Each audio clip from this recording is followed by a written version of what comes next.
We're going to use Ableton's polyrhythm generator as a modulation source to take a dubstep beat like this.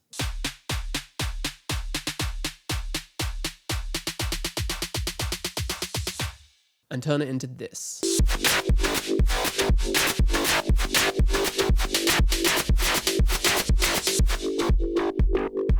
To use generative MIDI tools, you need to start with a MIDI clip.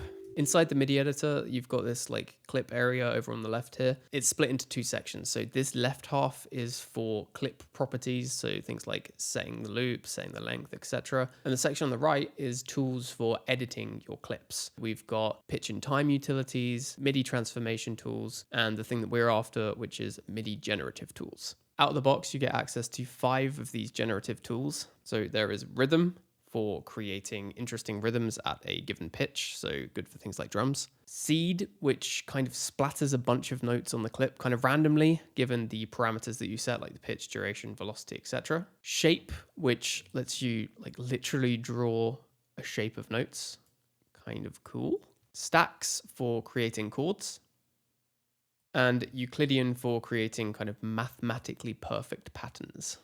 So that's what you get out of the box. With Live 12 Suite, you also get access to a Max for Live pack called MIDI Tools by Philip Meyer, which includes a few new generators, one of which being Polyrhythm, which is the one that we're going to use as a modulation source. Once you've installed the Max for Live pack, you will have access to it in the user section of the dropdown for MIDI generators. So this thing is kind of crazy. You get 6 different pitches to play with. So starting from 0, 1, 2, 3, 4, 5.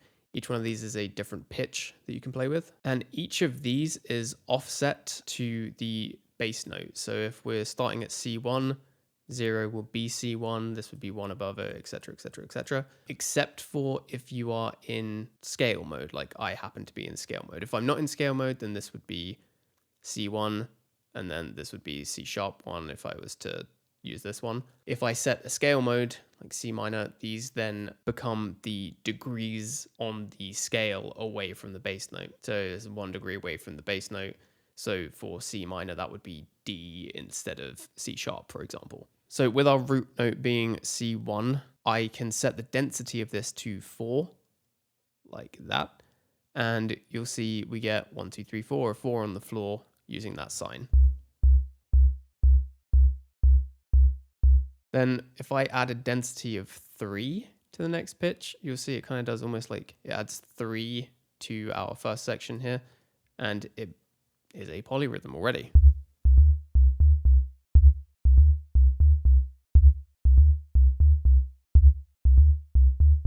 So you can see we have our 4 to the floor, which is 1, 2, 3, 4, 1, 2, 3, 4. And then this one is 1, 2, 3, 1, 2, 3, 1, 2, 3, 1, 2, 3. We have a polyrhythm. Now we can keep messing with this. We can add other bits. So this would be like a 7. So this one would be 1, 2, 3, 4, 5, 6, 7. 1, 2, 3, 4, 5, 6, 7 within the same space of the rest of them. 1, 2, 3, 4, 5, 6, 7. 1, 2, 3, 4, 5, 6, 7. 1, 2, 3, 4, 5, 6, 7. 1, 2, 3. It's always so hard to do that. Anyway, I'm going to keep these minimal. Just for now, I'm going to just use the 0 and the 1, the first couple here. This is because when we apply this as a modulation source, having less notes is actually a little bit better because it can be clearer with how it's affecting the modulation. Philip Meyer, who created this Max for Live tool, actually has a video on polyrhythm specifically on YouTube. Recommend checking that out because I will not be able to go in depth around the algorithm. I understand the Euclidean algorithm is similar to the Ableton one in that it evenly spaces things out. The Omni one is hard for me to fully comprehend because, and I cannot stress this enough, I am a big dum-dum. So all of that to say, we can use this to make funky rhythms. But this is an experimental sound design channel, I hear you scream, along with the other voices inside my head, which is where we loop it back. And we use this not as a generative tool for music creation, but as a generative tool for sound design and modulation. So we can turn a fine sound into a pretty interesting sound. All right, so back to our beat. I've set up a new MIDI clip for the polyrhythm generator here, also just using an operator for the sound of it. That sounds like this. It's pretty similar to the one we were just looking at. It's a 4/3, so it goes.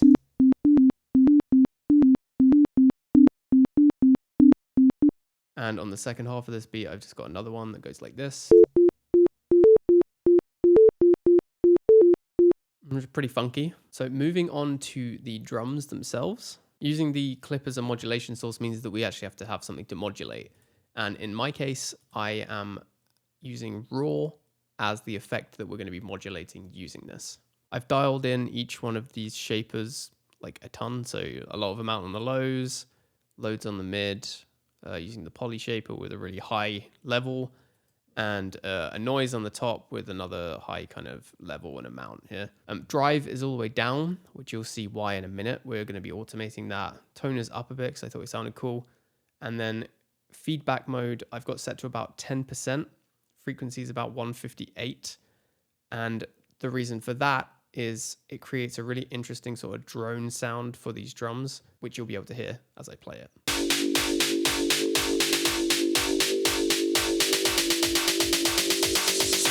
In order to modulate Roar, we need a way to listen to the polyrhythm channel without it actually making a sound, because it sounds bad otherwise.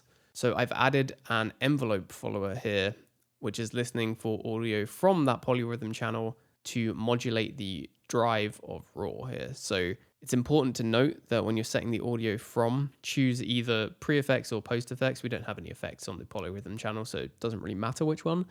But one of these is going to actually output a signal here. If you do post mixer, the problem is we have muted the polyrhythm channel, and so that's not actually going to make any sound to come through. So just make sure you got it on the right one here. And as we do this and modulate the drive, this is the difference before and after.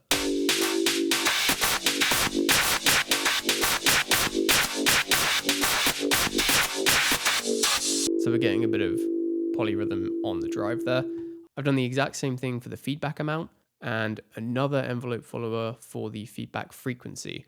So with just the feedback amount, it sounds like this. And then with the feedback frequency, it sounds like this. But before I play it, it's going to be changing the frequency here. So that drone sound is going to kind of be going up and down, up and down.